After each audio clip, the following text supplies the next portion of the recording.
El artículo 40 de la Constitución Política establece la decisión soberana de constituirnos en una república representativa, laica y federal. El artículo 41 de la misma norma fundamental mandata que las elecciones deben ser libres, auténticas y periódicas. Y estos son los principios que constituyen los cimientos del Estado mexicano y con base en los cuales deben desarrollarse las instituciones y las leyes que lo conforman. El principio de laicidad no se refiere a derechos y obligaciones de la ciudadanía directamente, sino a las instituciones del Estado y a las obligaciones de sus autoridades. El principio de laicidad requiere que se establezca la separación entre las religiones y el Estado. Y en este sentido, el principio de laicidad impide que el Estado se involucre e imponga un sistema único de creencias desde sus instituciones y normas, asegurando de esta forma la diversidad de pensamiento cuyo respeto exige la vida democrática.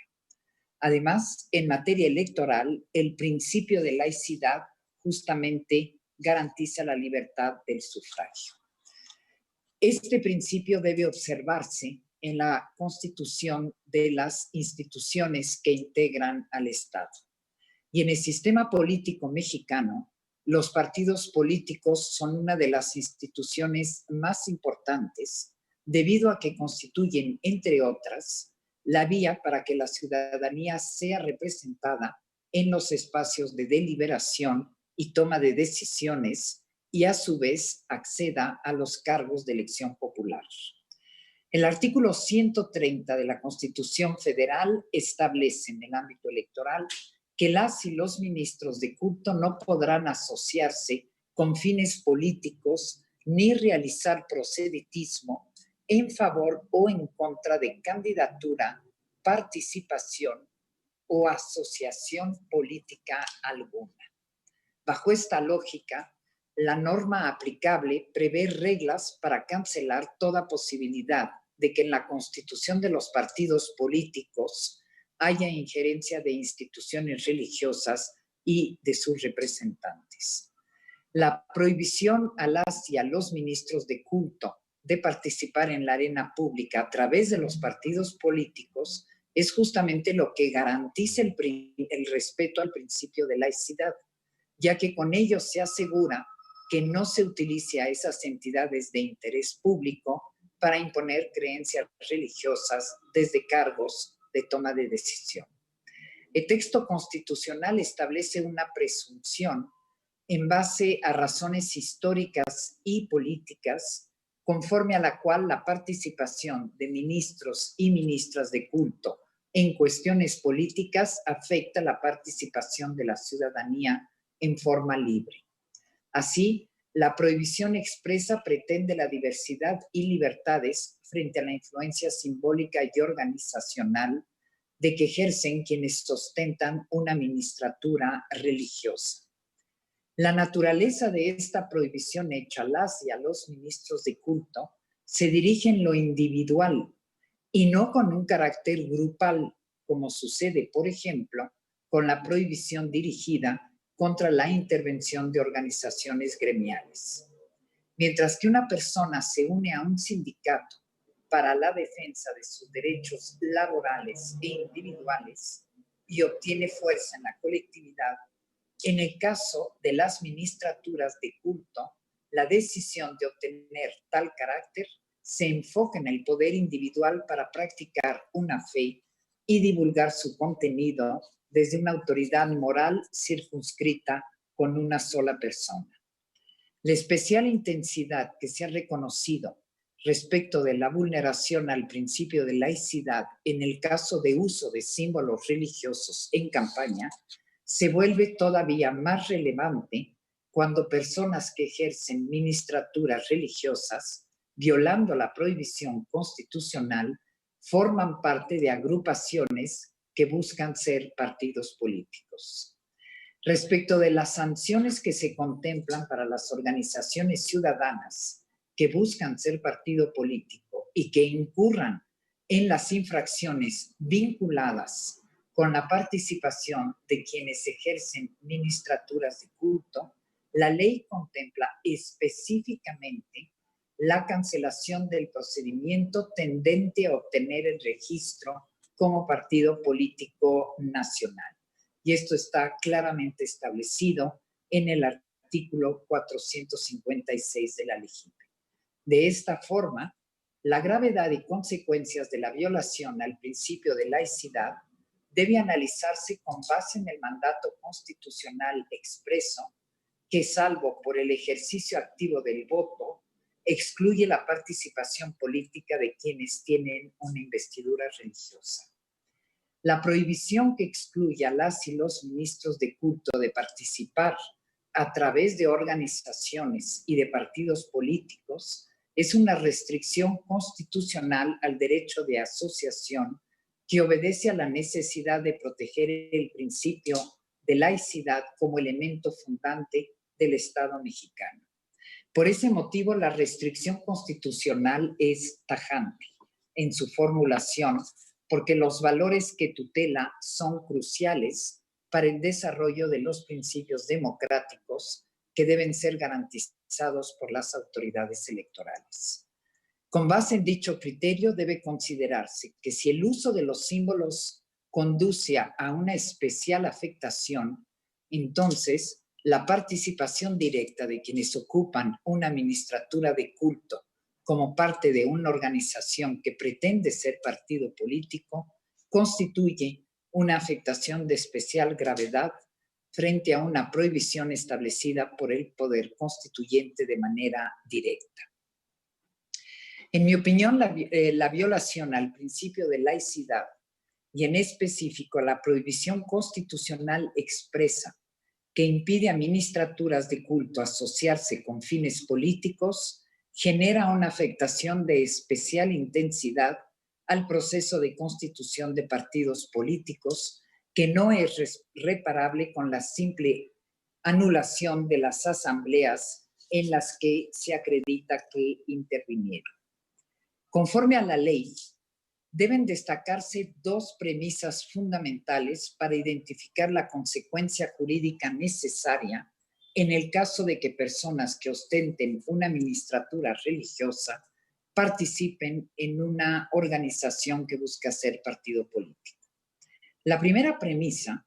es que la ley no exige que la participación de las asociaciones religiosas se manifieste en su calidad de personas jurídicas integrada por una variedad de voluntades, ya que expresamente señala que se sancionará la participación de las y los ministros en los procesos políticos.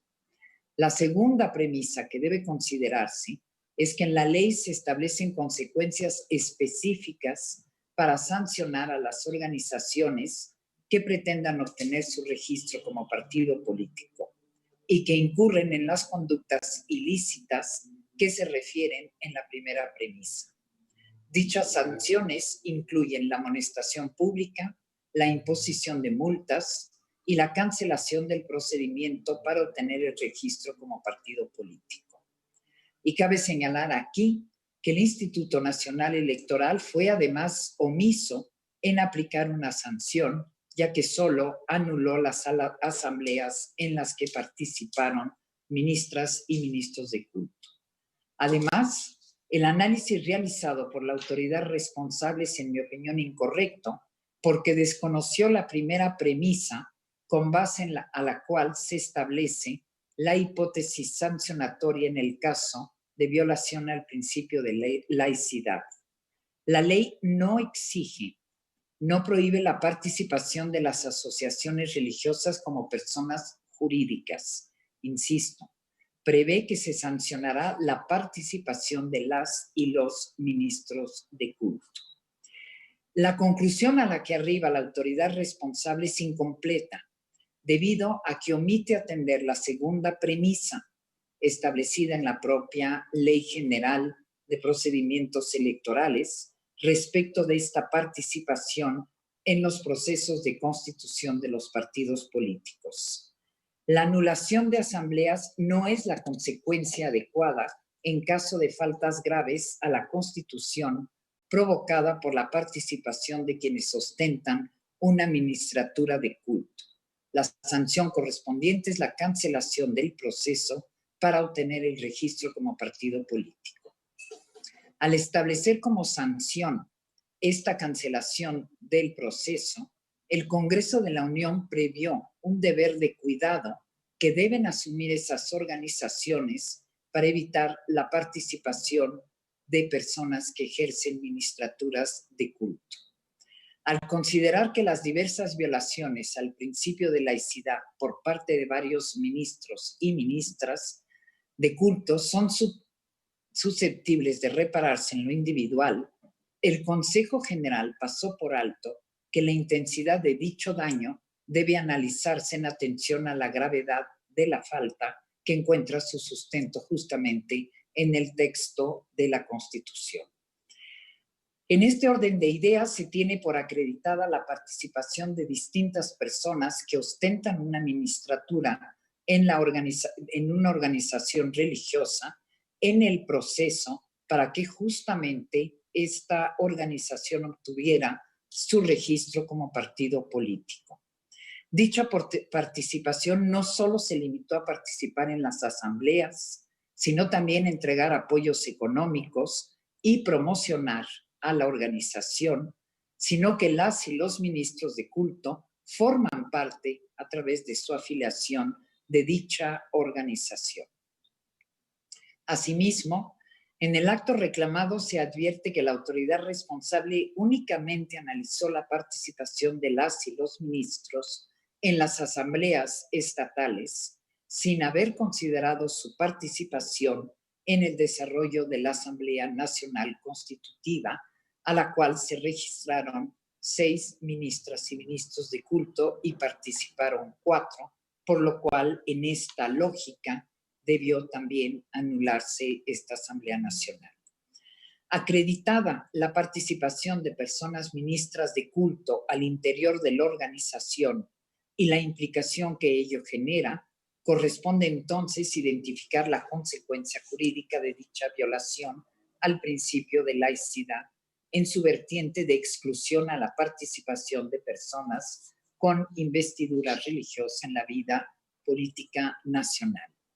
La LEGIPE, como ya lo señalé, establece 2 premisas para que proceda la sanción a las organizaciones que pretenden obtener su registro como partido político en las que hayan participado personas que son ministras de culto. Se sancionará a través de la participación individual y una vez que ésta se acredita, que en el caso quedaron claramente acreditadas por la propia autoridad, para lo que procede es la cancelación del proceso. La separación entre religiones y Estado asegura que se respete la libertad de creencias de una sociedad inclusiva que garantice decisiones de Estado justificadas por razones públicas exclusivamente. Algunos de los comentarios formulados aquí en cuanto a los miles de ciudadanas y ciudadanos que participaron en la constitución de este partido político y que se verían de alguna manera penalizados al revocarse el registro de este partido político, me parece que estamos en la misma situación en la que nos encontramos cuando, debido a la participación de un funcionario público en una mesa directiva de casillas, se tiene que anular la votación recibida en esta y con ello anulando la votación válidamente emitida por cientos de ciudadanas y ciudadanos mexicanos. Coincido en que como juezas y jueces y aún más constitucionales, tenemos que alejarnos de las filias y fobias, pero de lo que no podemos alejarnos es del texto de la Constitución. Estas son las razones que sustentan mi proyecto y las razones por las cuales sostendré el mismo. Muchas gracias.